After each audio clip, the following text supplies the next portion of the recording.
Good morning students.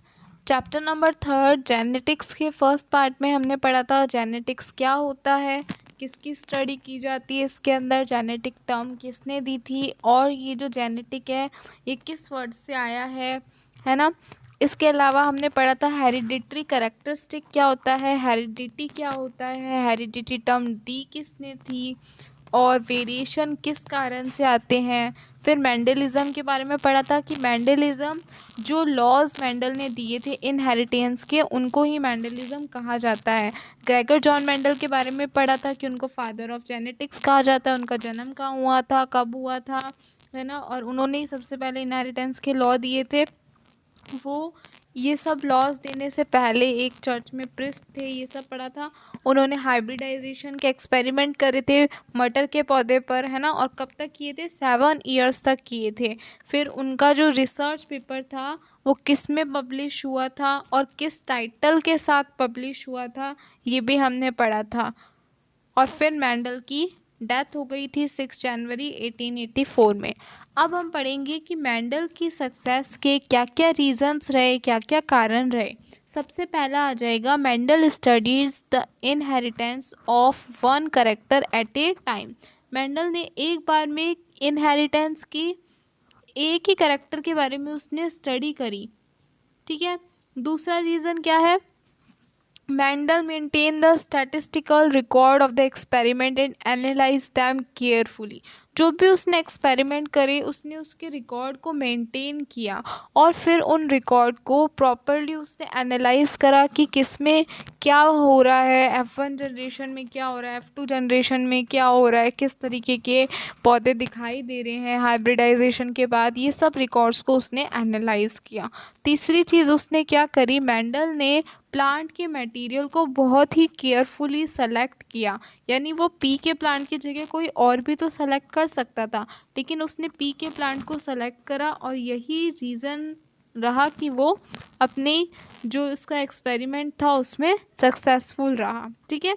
तो आपसे अगर मेंडल के सक्सेस के रीजंस पूछे जाएं तो आप ये तीनों ही लिखोगे कि उसने एक बार में एक ही कैरेक्टर के बारे में स्टडी करी, दूसरी चीज़ उसने स्टैटिस्टिकल रिकॉर्ड को मेंटेन करा और उनको फिर केयरफुली एनालाइज करा, तीसरी चीज़ उसने प्लांट के मटेरियल को बहुत ही ध्यान से केयरफुली चूज़ किया, ठीक है। फिर सिलेक्शन ऑफ पी प्लांट। अब ये क्वेश्चन बनता है कि वो उसने पी के प्लांट को ही क्यों सेलेक्ट किया। तो सबसे पहला रीज़न तो ये हो जाएगा कि मेंडल ने अपने पी के प्लांट को इसलिए सेलेक्ट करा क्योंकि पी प्लांट एनुअल होता है, यानी उसको ग्रो करने के लिए 1 साल का ही टाइम लगता है ना। Therefore it was possible to study many generations in a short duration। इसलिए बहुत कम समय के अंदर उसकी बहुत सारी जनरेशन्स की स्टडी की जा सकती है। जबकि कुछ कुछ प्लांट्स बाइनियल होते हैं तो उनको 2 साल का या फिर कुछ और भी ज़्यादा टाइम के लिए होते हैं, लेकिन जो पी प्लांट है वो एनुअल होता है, इसलिए उसकी बहुत सारी जनरेशन को कम टाइम के अंदर स्टडी किया जा सकता है। सेकेंड चीज़, उसने पी प्लांट को सेलेक्ट क्यों किया, क्योंकि पी प्लांट में इजीली प्योर लाइन मिल सकती है, क्योंकि जो मटर का पौधा होता है उसके अंदर फ्लावर बाईसेक्सुअल होते हैं, यानी मेल रिप्रोडक्टिव पार्ट भी होता है फ्लावर में और फीमेल भी होता है, तो वो इजीली सेल्फ पॉलिनेशन करके आगे ग्रो हो सकते हैं। और सेल्फ पॉलिनेशन होगा तो प्योर लाइन बनेगी, जो प्लांट है वो होमोजाइगस होंगे। इसके अलावा उसके अंदर आर्टिफिशियल क्रॉस पॉलिनेशन भी कराया जा सकता है। अगर 2 मटर के पौधे हैं, दोनों बाईसेक्सुअल है, तो एक के अंदर से फीमेल पार्ट को हटा दें या फिर मेल पार्ट को हटा दें तो उनमें हम क्रॉस पॉलिनेशन करा सकते हैं इमस्क्यूलेशन की टेक्निक से। फोर्थ है various contrasting character are present in P plant. P plant के अंदर बहुत सारे कॉन्ट्रास्ट करेक्टर प्रेजेंट थे, जैसे शेप है सीड की, वो राउंड भी थी और रिंकल्ड भी थी। तो ऐसे कॉन्ट्रास्ट करेक्टर बहुत सारे थे, कलर के लिए थे, फ्लावर के कलर के लिए, सीड के कलर के लिए, शेप के लिए, पोजीशन ऑफ फ्लावर के लिए, तो बहुत सारे ऐसे करेक्टर पी के प्लांट में प्रेजेंट थे।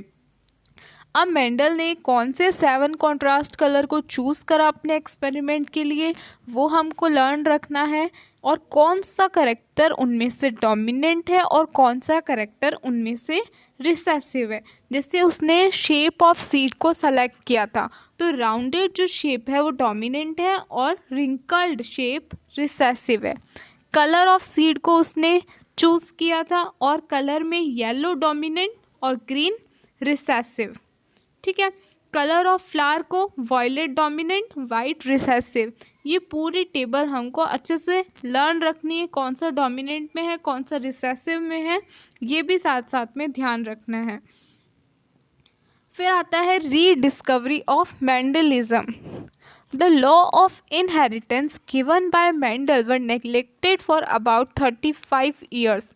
जो नियम जो लॉज मेंडल ने दिए थे जिनको हम मेंडलिज्म कहते हैं, उन लॉज के ऊपर लोगों ने उस टाइम ध्यान नहीं दिया और 35 साल तक मेंडल के इन लॉज के ऊपर किसी का कोई ध्यान नहीं गया और वो लॉ नेग्लेक्टेड रहे।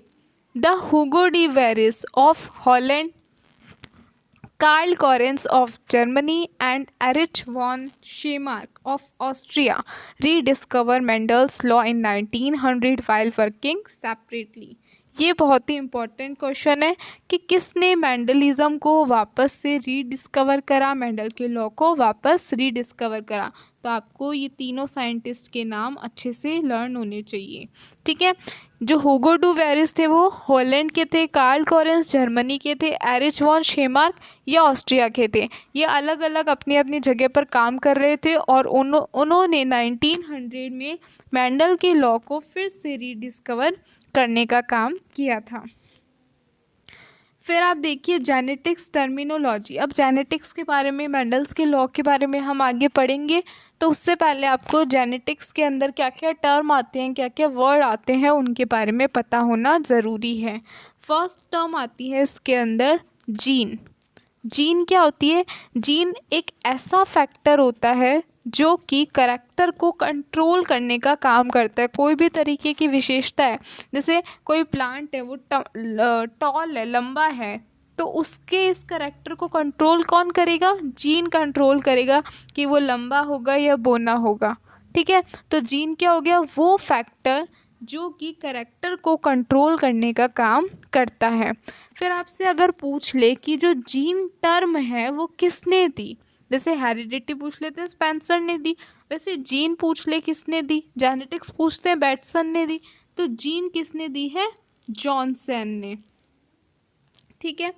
जीन से पहले जब जीन के बारे में नहीं पता था, जीन जो टर्म है वो पहले नहीं पता थी, तो जीन की जगह पर एलिल टर्म का यूज़ किया जाता था। जीन और एलिल एक ही चीज़ है। जब हम पढ़ते हैं टी, ये हम पढ़ेंगे आगे, इसके अंदर जो एक होता है, ओनली एक स्मॉल टी या ओनली कैपिटल टी, इसको हम कहते हैं एलिल। ठीक है। वन कैरेक्टर को ओनली हम एलिल कहते हैं। और जब ये दोनों साथ में हैं तो इस पूरे को हम क्या कहते हैं? जीन कहते हैं। इसमें बस इतना सा ही डिफरेंस है, दोनों ही कैरेक्टर को कंट्रोल करते हैं, लेकिन दो एलिल से मिलकर के एक जीन बना हुआ होता है। जैसे ये स्मॉल टी है, ये स्मॉल टी किसके लिए होता है? ड्वार्फिज्म के लिए, बोनेपन के लिए। और कैपिटल टी होता है टॉलनेस के लिए, लंबाई के लिए। ठीक है। फिर थर्ड आती है होमोजाइगस। होमोजाइगस का मतलब जब दोनों एलिल सेम हो, जैसे दोनों एलिल स्मॉल टी हो, तो इसको हम होमोजाइगस कहेंगे। और अगर दोनों एलिल कैपिटल टी हो तो इसको भी हम होमोजाइगस कहेंगे। लेकिन एक कैपिटल और एक स्मॉल हो तो इसको क्या कहा जाएगा? हेट्रोजाइगस कहा जाएगा।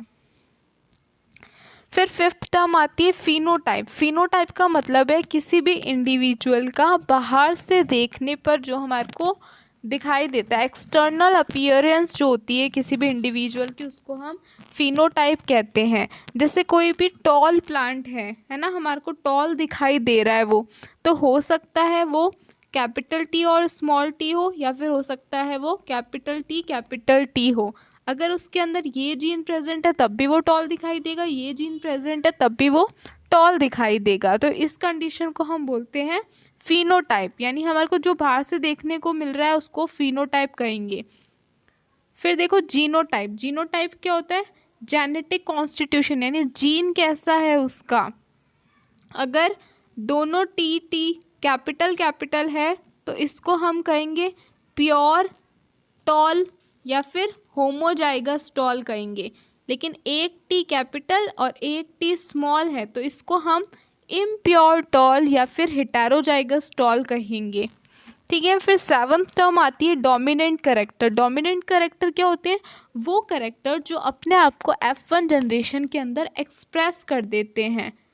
जैसे प्लांट हमारे को F1 जनरेशन में दिखाई देते हैं, जो करेक्टर हमको दिखाई देते हैं F1 जनरेशन में, उसको डोमिनेंट करेक्टर कहते हैं।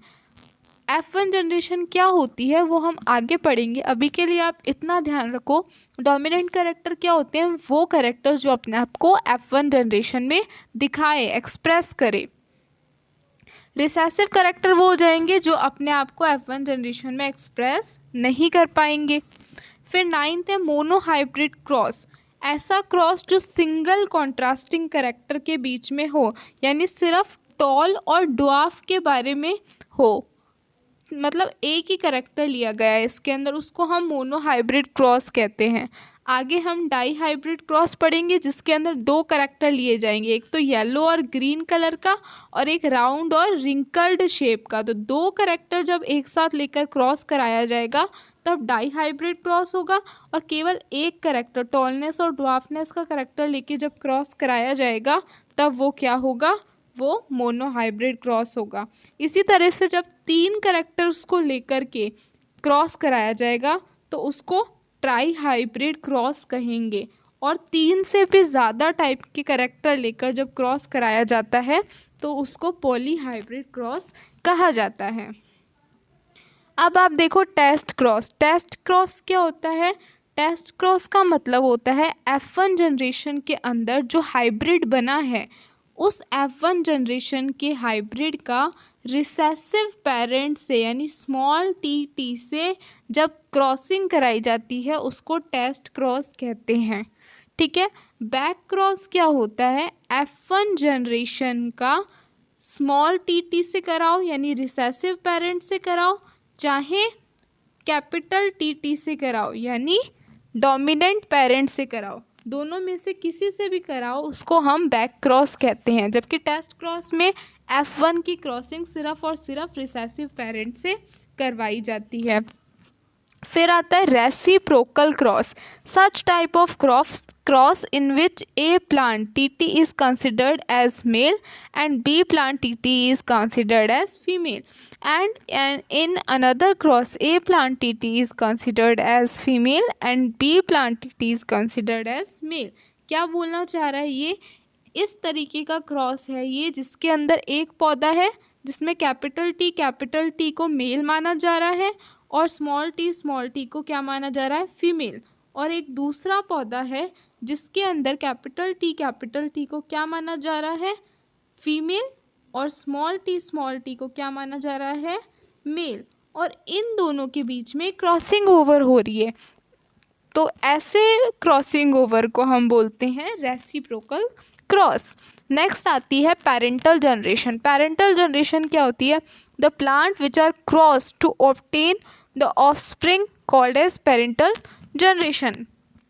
वो प्लांट जो एक दूसरे के साथ क्रॉसिंग ओवर करते हैं ऑफस्प्रिंग ऑब्टेन करने के लिए, ताकि उनको हाइब्रिड मिल सके, उसके लिए ऐसी जनरेशन को पेरेंटल जनरेशन कहा जाता है। जैसे हम आगे पढ़ेंगे कि सबसे पहले क्रॉसिंग किसने स्टार्ट करी? इसने स्टार्ट करी ना। तो ये दोनों क्या